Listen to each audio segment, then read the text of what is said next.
Hello, this lecture will cover pages 275 through 277 of my lecture notes. Please print those pages out and have them in front of you as I present this lecture on arithmetic hardware, 6F, 2's complement circuits, and ALU integrated circuits. We're going to start on page 275. I'm going to show you a parallel adder subtractor using 2's complement notation. These next couple pages are going to be particularly important because you're going to be tested on them, and it's also going to be a lab exercise that we're doing this week or next week. So let's take a look at a parallel adder subtractor using 2's complement notation. I'm going to refer to the book. It's a little easier to see. I'm going to explain this circuit to you. I want you to notice that it's a 4-bit adder subtractor. First of all, we have a buffer register we're showing up here. Could be D flip-flops, but here's our 4 bits. We have our accumulator just showing 4 bits down here, and there's the 4 bits for the accumulator. This is our 74LS283 chip. Remember, we talked about that in the last lecture, and this was the 74LS283. Basically, it's just a 4-bit parallel adder circuit. It's simply an adder circuit, a 4-bit adder circuit.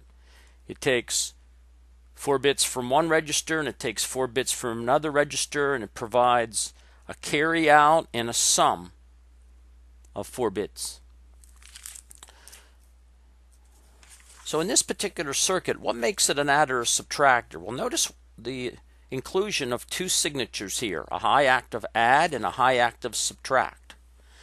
And I want you to notice what happens here, that when we bring in the B register, if we want to add, we enable gates 1, 3, 5, and 7.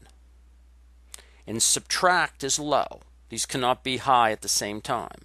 With subtract low, we disable gates 2, 4, 6, and 8. So basically what we're doing is we're bringing in the true Q outputs, B0, B1, B2, and B3, into the adder. And we're adding what's in the B register to what's in the A register. And we're getting a sum that we transfer back into the accumulator. So it's basically just passing the B register through to this LS273 chip. But what if we subtract? Watch how ingenious this is. When we subtract, add is low and subtract is high. So what we're doing is we're bringing the Q bar outputs of the B register. In other words, whatever's in the B register, we're bringing the ones complement out, and we're passing on to the LS273 because we're enabling gates 2, 4, 6, and 8, and it passes the inverted signal or the ones complement through the OR gates to the LS283, and then we're going to add 1. We're going to add 1. We're going to use this subtract signature for 2 purposes: to enable the ones complement through and to add a 1 bit to this C0 on the far right hand for the least significant bit. Where have you heard about taking the ones complement and adding 1? That is the 2's complement.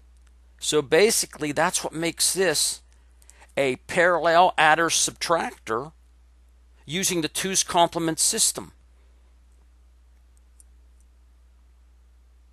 So basically all we're doing is if we're adding, we make this a 1 and this is 0.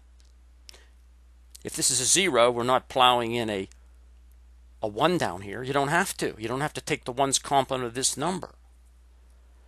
So do you remember, that's exactly the way we did this. If we were going to take a, let's say, a 10, and we're going to subtract 6.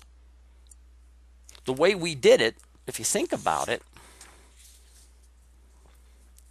is we took a 10, and how do we subtract 6? we added them. We took a 10 and we took the 2's complement of a minus 6 and we added. Because this is always adding. This is an adder down here. So how can we get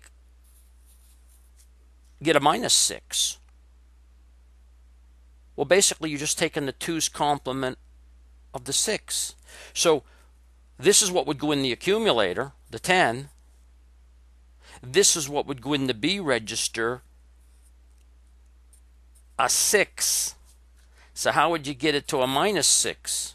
Well, you'd simply put a 6 in here, a 10 in down here, and you'd say subtract. You wouldn't try to take the 2's complement up here. Let the circuit do the work. You'd put the 6 in here, and the mere fact you're saying subtract, it would take the 1's complement through gates 2, 4, 6, and 8, and it would add 1. So you don't use a half adder down here. You use a full adder, and instead of grounding this least significant carry in, you let it work for you with the subtract line. You don't ground that the way we did in the previous LSBs. So if you take a look at these review questions, they're all pretty important here. But it says, let's look at just 2 of them. Why does the C0 have to be 1 in order to use the adder circuit in the figure above as a subtractor? Why does this have to go to 1? Well, you can see it does when you subtract, but that's how you get the 2's complement of the number up here. You take the 1's complement and you have to add 1, so why not just plow it in as the least significant carry? That'll add 1. And then let's look at review question 4. True or false? When adder subtractor circuit is used for subtraction, the 2's complement of the subtrahend appears at the input of the adder. That's false. The 1's complement appears down here. The 2's complement is taken care of inside this adder with adding 1 down here. Number 4 is false. Make sure you understand these review questions. Matter of fact, all 4 of them are pretty important with this circuit. Continuing on, what we're going to do on page 276 is we're going to look at a block diagram of the same circuit, but we're going to do it a little bit differently. The block diagram of the parallel adder subtracting using 2's complement notation with a controlled inverter. What we're going to do is we're only going to have one line down here. And notice if it's high, you're subtracting, and if it's low, you're adding. This is on page 276. So here's our data bus. I'm showing this a little differently than the previous figure. Here's our data bus, and here's our accumulator, and here's our B register. What we're going to do is we're going to bring data and put them into the accumulator. We're going to bring data, we're going to put it into the B register. If we're going to add these, you're going to make this line low. This controlled inverter, when that line is low, it just passes this B register through. If this was a binary 6, it comes through as a binary 6. 8 wires here, 8 wires here. If you're subtracting the B register from the accumulator, you need the 2's complement. So you make subtract 1. The controlled inverter, when you have a 1 on that line, it'll invert these, so you get your 1's complement down here, and then you're adding 1. Then you take your answer, and you bring it back around to the accumulator. Notice that we're using 8-bit accumulator and 8-bit buffer register. So we're going to have an 8-bit adder, so all we do is we're using 2 74LS283 chips here. Cascade them together like we did in the previous lecture, just tying them together. But that LSB carry in has to go to this signature here. One line. If it's high, you're subtracting. If it's low, you're adding. Now, if you want to take a look at what this controlled inverter is all about, you can see lecture notes, page 94. And I think I have that handy here, save you a little time. If I look back on our second and third lecture, I think that we talked about a 4-bit controlled inverter and an 8-bit controlled inverter. Here's your controlled inverter right here. Notice in a 4-bit, we just use exclusive OR gates. And if you notice how the exclusive NOR gate works, when the invert goes to a high, it'll invert this signal. Each one of these bits will be inverted. Take a look at the truth table. If this line is low, it'll just pass these through. You look at that one chime in the truth table and you realize that on exclusive OR gates, when this input goes high, you invert the other inputs. And here's, without showing you the, well, all we did was expand it on this to get an 8-bit. So here's an 8-bit register. This 8-bit register is this register right here. And that controlled inverter is just this. It's 8 of these, tied the way these are up here, up above. When this goes high, you invert it to get the 1's complement. Well, we don't call this the invert line. We call it the subtract/add bar line. When this goes high, you're inverting, but you're subtracting. That's more important, to understand the signature as a subtract, not as an invert. Think about that. What does the subtract/add bar line do when it is a 0? What does the add/add bar line do when it is a 1? We just answered those questions. But you have to understand this block diagram completely and go through some scenarios like you're going to do for your lab. Basically what you're going to do in the lab, and I'll have this posted here, but you're going to have an accumulator of 8 bits. You can use 8 interactive digital constants for that. You don't have to put switches in. You're going to have a B register, 8 interactive digital constants for that. Okay. You don't have to use the 174 chip in these cases here. You can use interactive constants. And basically you're going to have an accumulator A7 through A0, and you're going to have a B7 through B0, which is your B register. Here's your controlled inverter, 7486. Okay, there's 4 of those in a package. You're going to need 2 of those packages here. So you're going to have to connect that up in multisim. We're going to build this in multisim. And here's your 2 74-283 chips. On the output sums, sum 0 through sum 7, just put logic probes in so you can put in different numbers here, binary numbers here and here that represent decimal numbers, or that represent a decimal count, addition, subtraction, however we have you do it. I'm going to have you do, I think, 4 examples here.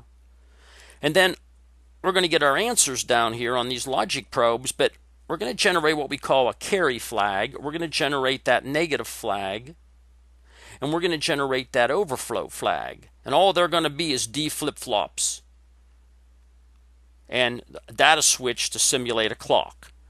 You're going to go ahead and just use the logic X. Don't use one of those data switches. Use the logic X because it's debounced. But I mean, it's not. We don't have to worry about debouncing. This is sort of static. You're just going to throw this data switch to a 1 to clock in and to memorize the carry condition, the negative condition, and the overflow condition. This was a homework problem that we worked on. So the carry flag is easy. It's just coming from the carry out, the most significant bit on the second 74-283 chip.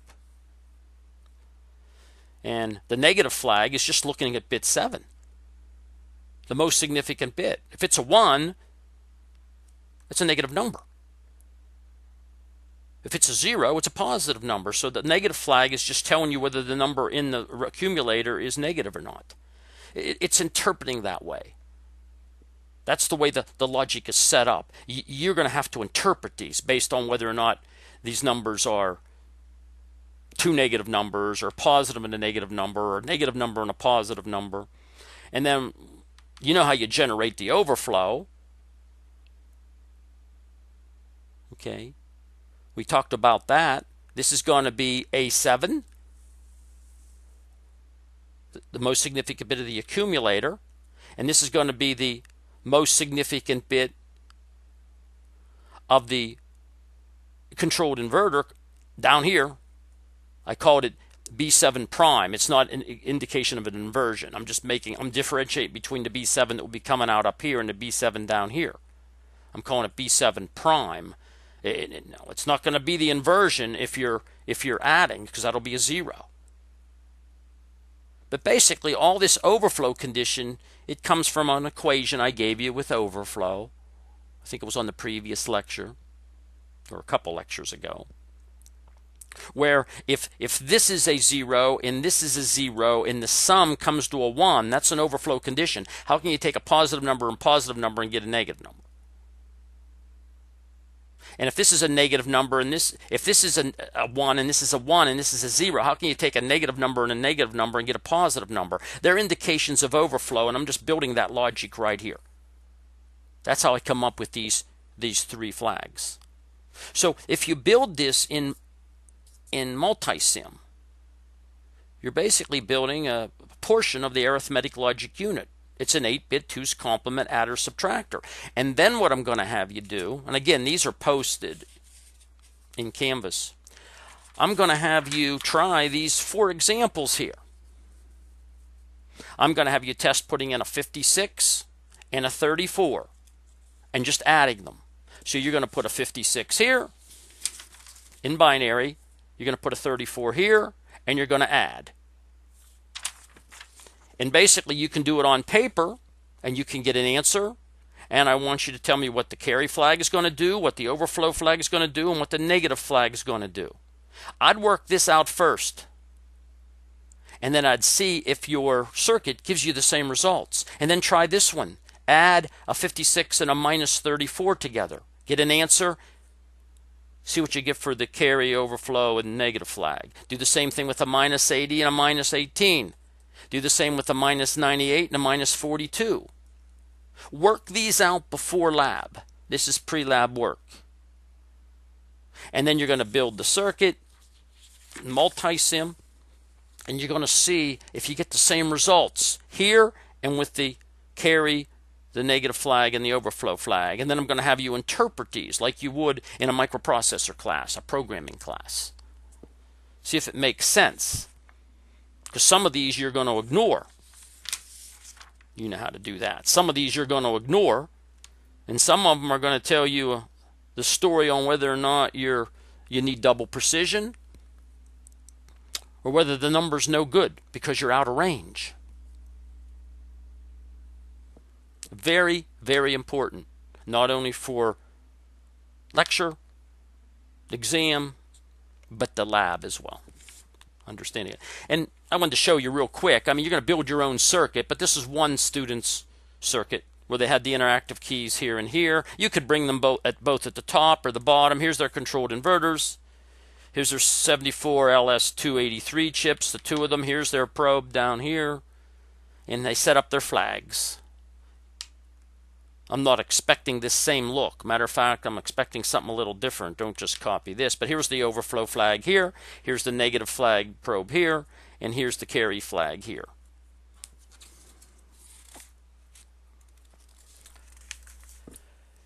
And then I want to mention the final thing here is on page number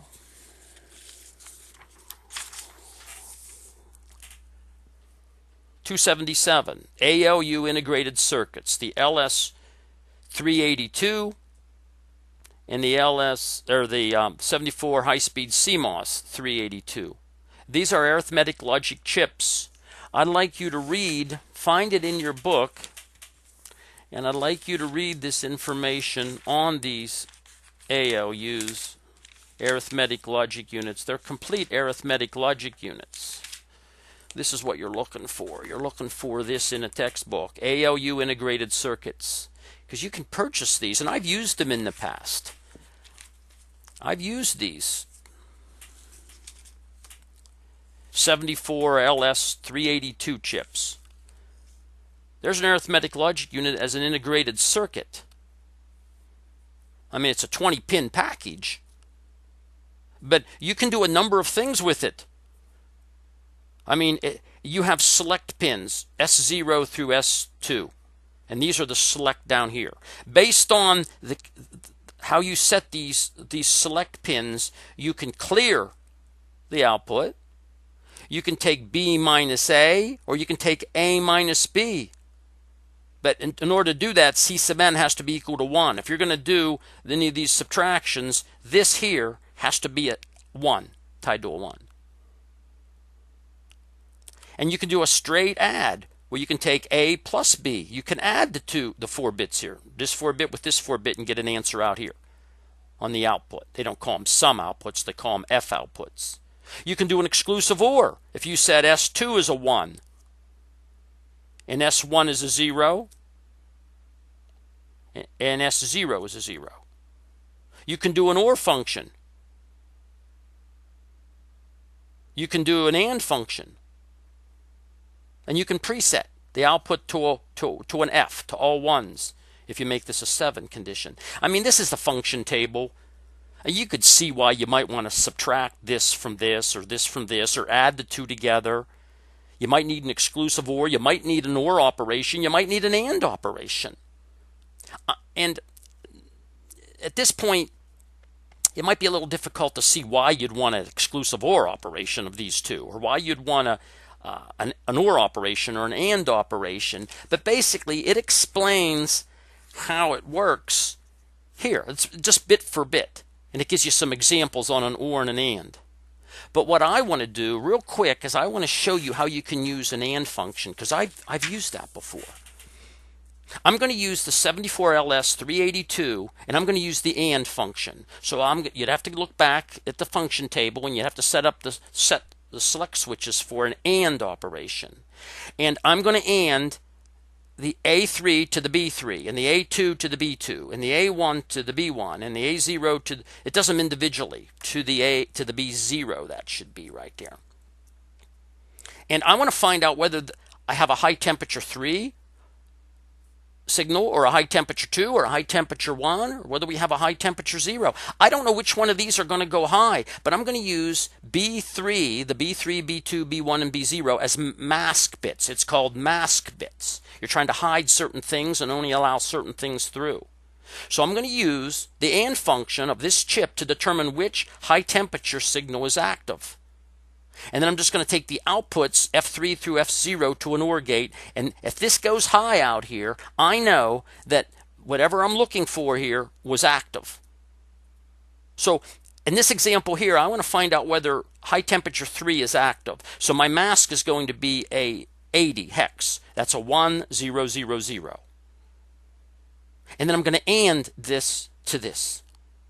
These zeros just mask out this, this, and this. That's what the 3 zeros do. They hide this. They mask it.